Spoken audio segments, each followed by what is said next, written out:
Welcome back to our channel.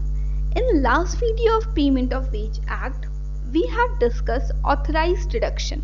हम लोग ने authorized deduction लास्ट वीडियो में डिस्कस किया था कि क्या होता है, किस किस डिडक्शन को हम authorized deduction बोलेंगे और वो उसका लिमिट क्या होगा, कौन से एम्प्लॉयर कैसा ऐसा डिडक्शन कर सकता है, कितना अमाउंट डिडक्ट कर सकता है कि वो डिडक्शन को हम ऑथराइज्ड डिडक्शन में डालेंगे, वो हमने लास्ट वीडियो में डिस्कस किया था. इन दिस वीडियो हम डिस्कस करेंगे जितने भी rest of point this act के अंदर बचते हैं जो इम्पोर्टेंट है हमारे भी पॉइंट ऑफ व्यू से, उसको हम डिस्कस करेंगे. एक डिडक्शन का पॉइंट लास्ट वीडियो में रह गया था तो यहाँ पे उसको कवर कर लेते हैं. Deduction for the payment to the cooperative society. The total amount of deduction which may be made any wage period from the wage of any employed person shall not exceed first, in the case where such deduction are wholly or partly made for the payment to the cooperative society, 75% of such or 50% of such in other cases. तो ये कह रहे हैं कि जब cooperative society के regards में deduction होता है किसी भी एम्प्लॉय का, किसी भी वर्कर का उसके वेजेस में से, तो कोऑपरेटिव सोसाइटी के केस में उसके वेजेस में से 75% से ज़्यादा डिडक्ट नहीं हो सकता. अगर एम्प्लॉय डिडक्ट कर रहा है तो 75% से अधिक डिडक्ट नहीं कर सकता है और अदर केसेस में 50% से ज़्यादा नहीं कर सकता. एग्जाम्पल, अगर उसकी जो वेजेस हैं वो 1000 रुपी हैं, या फिर इजी एग्जाम्पल अगर 100 रुपीज़ है, तो उसका जो कोऑपरेटिव सोसाइटी के केस में उसमें 75 रुपये ही डिडक्ट हो सकता है और अदर केसेस में 50 रुपीज़ ही डिडक्ट हो सकता है. तो ये थे आपके केसेस जब आप सोसाइटी, कोऑपरेटिव सोसाइटी के लिए डिडक्ट करते हो. अब maintenance of register and records. कौन रिस्पॉन्सिबल होता है मेंटेन करने के लिए रजिस्टर और रिकॉर्ड्स इस एक्ट में? एम्प्लॉयर. तो एम्प्लॉयर की ड्यूटी होती है, वो लाइबल होता है कि उसको जितने भी रजिस्टर्स हैं, रिकॉर्ड्स हैं, उसको यहाँ पर मेंटेन करना होता है. फर्स्ट थिंग तो ये हो गया. और सेकेंड थिंग, अगर उसने कोई भी रजिस्टर और रिकॉर्ड बनाया है दिस ईयर के लिए, जो साल चल रहा है उसके लिए बनाया है, तो उसको 3 साल तक वो रिकॉर्ड को प्रिजर्व करके रखना होगा फॉर द फर्दर प्रोसेसिंग. इसको देख लेते हैं. Every employer shall maintain a register and record giving a particular of periods of person employed by him. तो उसको हर एक पर्सन जो उसके अंदर एम्प्लॉयड है उसके रिगार्डिंग उसको रजिस्टर और रिकॉर्ड्स मेंटेन करने हैं. Register and record to be maintain shall be preserve for a period of 3 year. तो मैंने बता दिया कि 3 साल के लिए वो रजिस्टर को वो रखना होता है. अगर वो 2001 का रजिस्टर है तो एटलीस्ट 2004 तक वो रजिस्टर उसके पास होना चाहिए, कि अगर मान लीजिए कुछ इंस्पेक्शन होता है एस्टैब्लिशमेंट में, अगर वो आपसे इंस्पेक्टर मांग लेगा 2002 का, 2003 का, तो आपके पास होना चाहिए. अगर वो मांग रहा है तो एटलीस्ट लास्ट 3 ईयर का आपके पास होना ही चाहिए. अब इंस्पेक्टर ऑलमोस्ट सारे जितने भी एक्ट्स बनते हैं उनके अंदर इंस्पेक्टर अपॉइंट होते हैं. उनका बेसिक, अगर आप बात करोगे कि उनकी जो बेसिक ड्यूटी क्या होती है, उनकी बेसिक ड्यूटी होती है कि जो भी एक्ट फॉर्म हुआ है उसका किस लेवल तक, किस डिग्री तक उसका एप्लीकेबल हुआ है, कि किस डिग्री तक उसको फॉलो किया जा रहा है, उसको इंस्पेक्ट करना. वो मोस्टली जाते हैं इस्टेब्लिशमेंट्स में, फैक्ट्रीज में, प्लांट्स में, ये सब जाके इंस्पेक्ट करते हैं कि वहाँ पे जो एक्ट्स है उसका प्रोविज़न फॉलो हो रहा है कि नहीं.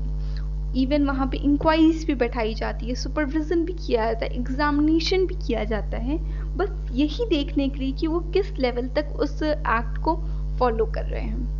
तो वैसे सेम यहाँ पे भी इंस्पेक्टर अपॉइंट होंगे. और कौन करेगा? एप्रोप्रिएट गवर्नमेंट करेगी. Reasonable facility for the making entry, inspection, supervision, examination और इंक्वायरी अंडर द एक्ट. तो ये सारी चीज़ें वो करते हैं इस एक्ट के under. Claim arising out for the deduction. अब अगर क्लेम अराइज होता है डिडक्शन को लेकर, तो वो क्लेम को कौन एंटरटेन करेगा? तो एप्रोप्रिएट गवर्नमेंट ने अथॉरिटीज़ अथॉरिटीज़ नहीं कह सकते, यहाँ पे कमिश्नर्स अपॉइंट किए हैं जो उस क्लेम्स को एंटरटेन करेंगे। कोई भी ऐसा क्लेम आता है तो उसे एंटरटेन ये अथॉरिटीज़ करेंगी। तो आइए देखते हैं कौन कौन सी हैं। Any commissioner for the workman compensation act, workman compensation act के अंदर जो कमिश्नर हैं वो यहाँ पे अपॉइंट हो सकते हैं, वो क्लेम को एंटरटेन करेंगे। या फिर any officer of central government exercising function, central government का कोई भी ऑफिसर, वो कौन कौन हो सकता है देख लेते हैं। रीजनल लेबर कमिश्नर हो सकता है, असिस्टिंग लेबर कमिश्नर होता है with at least 2 year of experience. देखिए रीजनल होगा उसमें कुछ एक्सपीरियंस नहीं बताया गया, पर असिस्टेंट लेबर कमिश्नर तो एटलीस्ट 2 साल का उसके पास एक्सपीरियंस होना ही चाहिए। Any officer of a state government not below the rank of the ALC, यहाँ पे असिस्टेंट लेबर कमिश्नर है ALC with a minimum experience of 2 year. तो अगर मान लीजिए स्टेट गवर्नमेंट का कोई भी वो ऑफिसर है, पहले तो सेंट्रल गवर्नमेंट का ऑफिसर था, अगर स्टेट गवर्नमेंट का ऑफिसर है तो उसकी भी रैंक बिलो नहीं होनी चाहिए असिस्टेंट लेबर कमिश्नर के, और उसके पास एटलीस्ट 2 साल का एक्सपीरियंस होना चाहिए। और थर्ड है a presiding officer of any labour code, presiding officer भी हो सकता है किसी भी लेबर कोड का, इंडस्ट्रियल ट्राइब्यूनल का, जो आपके आईडी एक्ट में कंस्टिट्यूट किया गया। मैंने बताया था आईडी एक्ट में आपके labour code, industrial tribunal, national tribunal constitute होते हैं, तो उसमें जो प्रीसीडिंग ऑफिसर हैं वो भी इसके अंदर अपॉइंट किए जा सकते हैं। या फिर any other officer with the experience as a जज ऑफ अ सिविल कोर्ट और अ सिविल मैजिस्ट्रेट। तो ये कह रहे हैं कोई भी एक ऐसा ऑफिसर जिसके पास एक्सपीरियंस हो जज होने का सिविल कोर्ट का, या फिर वो जुडिशियल मैजिस्ट्रेट हो, तो वो भी इसके अंदर अपॉइंट हो सकते हैं। ये जितने भी पॉइंट हैं बहुत इंपॉर्टेंट है, ऐसे क्वेश्चंस बन जाते हैं नेट के पेपर में, तो इसको आप ध्यान से देख लीजिए।